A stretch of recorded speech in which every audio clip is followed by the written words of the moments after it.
చంద్రన్న మాట ఇచ్చినట్టు ఏప్రిల్, మే, జూన్ కి 1000 రూపాయలు, అలాగే 3000 ఉన్న పెన్షన్ 4000 చేస్తూ మొత్తం 7000 రూపాయలు ఈరోజు పెన్షన్దారులకి సుమారు ఈ రాష్ట్రంలో 65 లక్షల మంది పెన్షన్దారులకి 7000 చెప్పిన 1వ తారీఖున ఇవ్వడం జరుగుతుంది. మీకు తెలుసు, చంద్రన్న ఒక మాట అంటే ఆ మాట ప్రకారమే నడుపుతారు ఈ ప్రభుత్వాన్ని.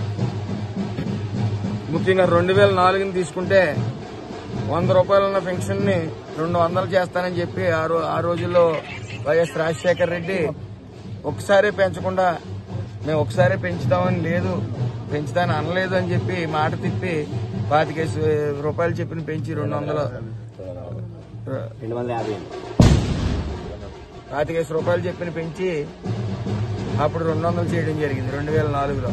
మరి 2019-24 సంవత్సరానికి గాను ఆయన తనయుడు కూడా అదే మోసం చేశాడు. 3000 చేస్తానని చెప్పి మరి వెంటనే 3000 చేయకుండా సంవత్సరానికి 250 పెంచుకుంటూ వెళ్లారు. మరి చంద్రన్న అలా కాదు, 4000 చేస్తానని చెప్పి 1వ తారీఖుకే 4000 రూపాయలు అందేలాగా పెన్షన్దారులందరికీ అందజేయడం జరిగింది. మరి గత ప్రభుత్వం ఇచ్చిన ఏ మాటకి కట్టుబడి లేదు.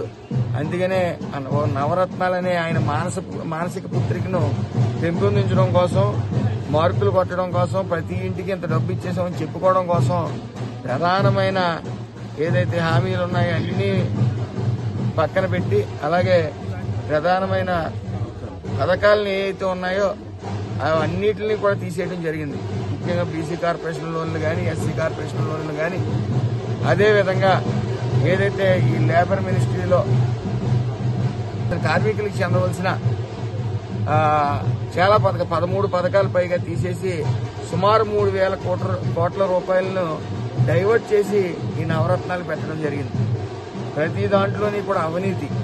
ఈ రామచంద్రపురం నియోజకవర్గం తీసుకుంటే పూర్తిగా శ్మశానానికి కూడా లేఅవుట్లు వేసి పరిస్థితి ఆ రోజున కల్పించారు. అలాగే కబేళాన్ని కానీ వివిధ ఏదైతే ప్రజలకి కీడు చేస్తుందో ఆ సంస్థలని, ఆ వ్యవస్థలని కూడా పెంచి పోషించింది వైఎస్ఆర్ ప్రభుత్వం. అవినీతి మయమైంది. ఈసారి ఈ చంద్రన్న పాలనలో అవినీతి అనే మాట ఎక్కడ రాదు, ఇంకా అంజాయి అనే మాట రానేమో. మరీ ముఖ్యంగా పేదవాళ్ళకి పూర్తి స్థాయిలో న్యాయం చేసి అతలాకుతలమైన ఈ రాష్ట్రాన్ని మళ్లీ స్వర్ణాంధ్రప్రదేశ్గా చేయడానికి చంద్రన్న కంకణం కట్టుకున్నారు.